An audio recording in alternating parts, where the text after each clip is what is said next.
Namaskar, good evening. You're watching SR Live International with me, Sheetal Rajput, and joining me today once again is Israel's Indian origin celebrity chef, curry queen of Israel, Reena Pushkarna. She's joining us live from Tel Aviv right now. Reena, welcome. How are you? And what's the situation on ground in the war zone as of now? Thank you very much for listening to me and for making my voice be heard all over the world. Mhm. I'm not a politician, I'm just a simple citizen of this country, but, uh, but would like to tell you about the day to day of what is happening over here. We take it one Mhm. day at a time. That's what we do.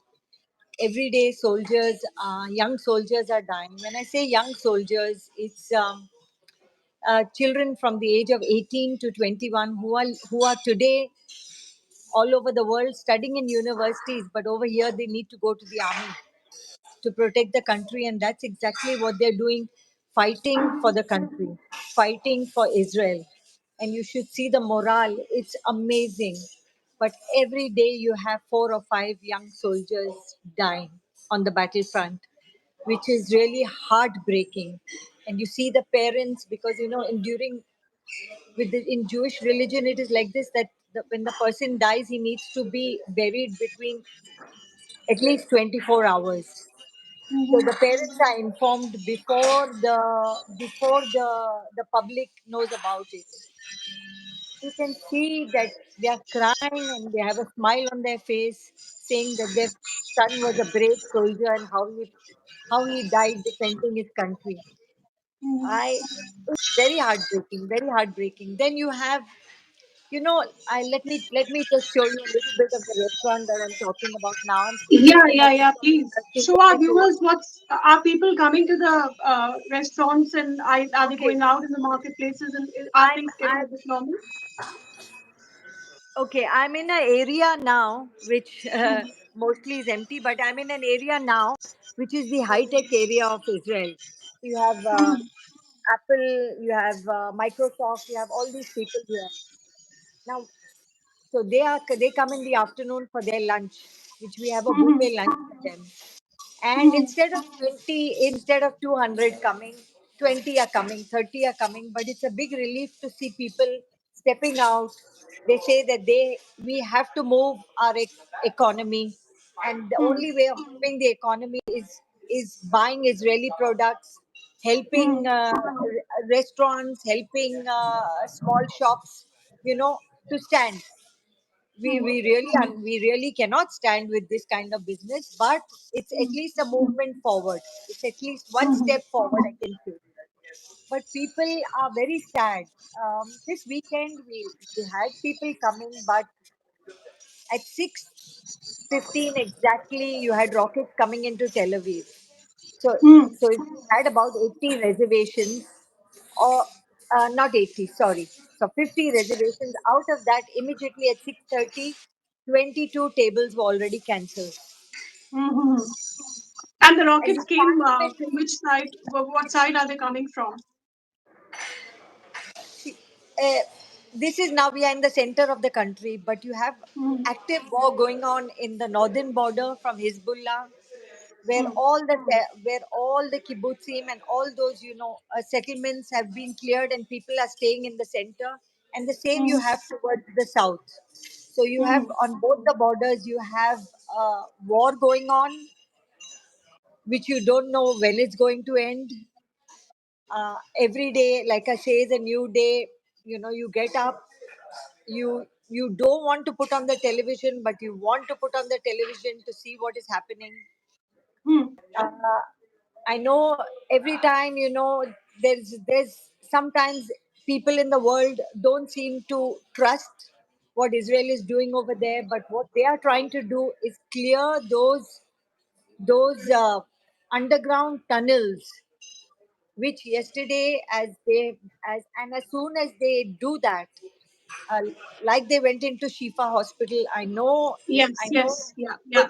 I mean, they had to put a stone on their heart and go into the hospital, but they know that most probably their hostages are under those hospitals. In fact, some footage was released by IDF. Like I was Yes. seeing a few pictures. But Yeah. again, they cannot show everything because they will be hurting their own security. And in Mm-hmm. doing so, they are called liars. In doing so, immediately you they had all the army trucks, jeeps that they had stolen in Israel were parked Mm-hmm. inside the parking of Shifa Hospital. Okay. And they were taking the hostages, like you saw, they were dragging, if you see the footage of what they released Yeah. yesterday all over the world, Mm-hmm. dragging Nepali and Thai workers who were on their feet, held on both sides with their arms, being dragged Mm-hmm. into rooms. Now they were not brought for any medical treatment over there, but then you had these were their CCTVs footage being seen by the Israelis, and then you had somebody coming on a stretcher with, you could see one leg was missing, and he was Yeah. a bloody body. He was Mm-hmm. being taken to a room with armed guards as though he's going to run away somewhere. There's nowhere to run. These were hostages brought from Israel into hospitals and taken under the hospitals. That's why Israel is very meticulously, one step at a time, trying to find these tunnels. What is the hostage situation as of now? What is the latest on that, Reena? Uh, has there been any movement, any progress there? Are they releasing people? Are they not releasing people? Is there any No, dialogue no, happening? Is anybody there is willing a to dialogue listen? happening. There is a dialogue happening, which they think should be releasing children and mothers, but until it happens, it doesn't happen because eh, Hamas wants 5 days of ceasefire, which the Hmm. Israelis cannot give because they will immediately steal everything and go. They come out from under these tunnels, fire, and go back into those tunnels. And Hmm. those tunnels are all booby trapped if somebody wants to enter those tunnels. But what they feel is the hostages are being held under these hospitals, and that's the So reason why. if we have to sum it up on day 44, like this is the 44th day of the conflict. So if we have to sum it up on day 44, what is the situation as far as the war on ground is concerned, as far as negotiations is concerned? Uh, what is the situation on day 44? The situation, there are less rockets coming into Israel from the south, but there are more accurate rockets coming from the north. So Okay. north, Hezbollah is firing. They say they are not into the war, but they are proxies of Iran, so they are fighting from there. And as you know, um, partially Israeli-owned ships are also being hijacked by the Houthis. So Israel is Yeah, really surrounded I and did trying read the to fight report on this that. war. Hmm. Right. So you have less, but you have them. You have these rockets still coming in. Hmm. Uh, there are the parents are so helpless of parents, mothers, brothers, sisters, wives of these hostages that they are not giving up. They had a march from Tel Aviv. They walked till Jerusalem. It took them over. Hmm. It took them time. Today morning, they've been sitting with the war cabinet to be told what negotiations are going on for the hostages to be released. But again, Hmm. nothing is for certain because they are not trustworthy. They can at last minute cancel. Hmm. And Israel says unless the hostages are not given to the Red Cross. Now, what Red Cross? Red Cross has not even gone to see one hostage. Hmm. Red Cross has not. In fact, Israel Okay, but has been accusing the United Nations, in particular, of bias, of supporting anti-Semitism, and forces supporting anti-Semitism, and not actually being on Israel's side. That like we I've been watching reports, and with Israel's ambassador to the UN openly. talking about it. So, what about that conflict there with the UN? But you have, they keep talking about UNRWA, and UNRWA is one of the organization, corrupt divisions of the United Nations, who kept getting millions to give to the Palestinians. They talk about schools and hospitals. These Hmm. people were celebrating when the killing was going on in Israel. So you cannot trust this UNRWA people. You know, if they get a whole shipment of water or food or something, three-fourths of it goes to the Hamas, and quarter of it is kept for the people. Hmm. It's a very corrupt organization over there, the United Nations. And on the other side, you have United Nations in the UN crying, saying that, Hmm. oh, people are dying, but there's no there's no truth. Yes, people are dying. Yes, there are women dying. There are babies Exactly. dying. Yes, Exactly. it's heartbreaking to see people dying on that side and people dying on this side. But then, who is to blame for this? Israel didn't start any war. Mm-hmm. Mm-hmm. Blame for this. Now you have another thing which, you a few years ago, uh, women with power, including Mrs. Obama, had started the Me Too movement for women, Mm-hmm. Mm-hmm. taken hostage, women being abused, women of the world, the whole world, women from all over the world joined them. But Mm-hmm. to me, those same organization, uh, that same Me Too movement, are not talking about the poor Israeli women who were raped, who were killed mercilessly, and they said no proof. There is proof.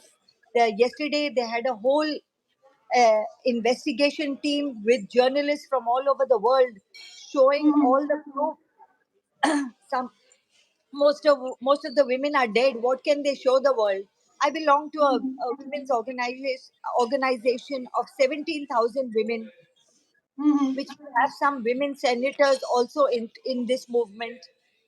And Mm-hmm. when they heard that I was going to speak to you, they requested me to please tell you to investigate, to see how you can help with this women being raped and murdered in Israel and nobody talking about it.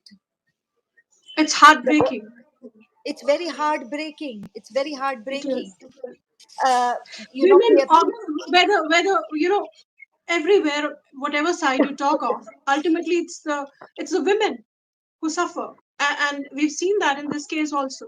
The eyewitness accounts and the reports, and all those videos and messages that one comes across. It's in heartbreaking. Arabic. It's chilling. In Arabic, you had people, you had the terrorist in Arabic on their camera separating people. This is for rape. This is to be killed. Children to be raped. Old people. That 85-year-old lady who was released, she was also raped. She It was is also heart raped. wrenching. It is heart wrenching. It is devastating as a woman to, you know, be seeing that or to be hearing about that in this We century in keep getting 2023. calls. Yeah. It's that's it. I mean, wars are going on, but civilians are suffering. And when we take a stand for power for women, women for power, this is one of the first things, because terrorists, this is their main weapon against women and children. They showed, somebody spoke yesterday about 10 and 12-year-old girls with on their found in their bedrooms in their pajamas, Hmm. bloodied from the waist downwards, with a gunshot wound in their head. They were raped, and then, I mean, I know they are chilling accounts and eyewitness accounts. They really devastate you completely. It's it's so sad. It's so tragic in these times. Reena, if we talk of the negotiations and talks and think trying to find a way out of the situation because it's going to be 2 months soon of the conflict. I was reading the U.S. president's statement somewhere, President Joe Biden remarked in a recent interview that uh, a two-state theory is the only resolution, and we are going to work towards that post the war. One cannot wait for the war to end. These efforts, these initiatives have to be started right away, because this cannot go on and on and on. I agree. Yes, there has to be a two-state solution. As you recall that Oslo started in my restaurant in. Yes. Yeah.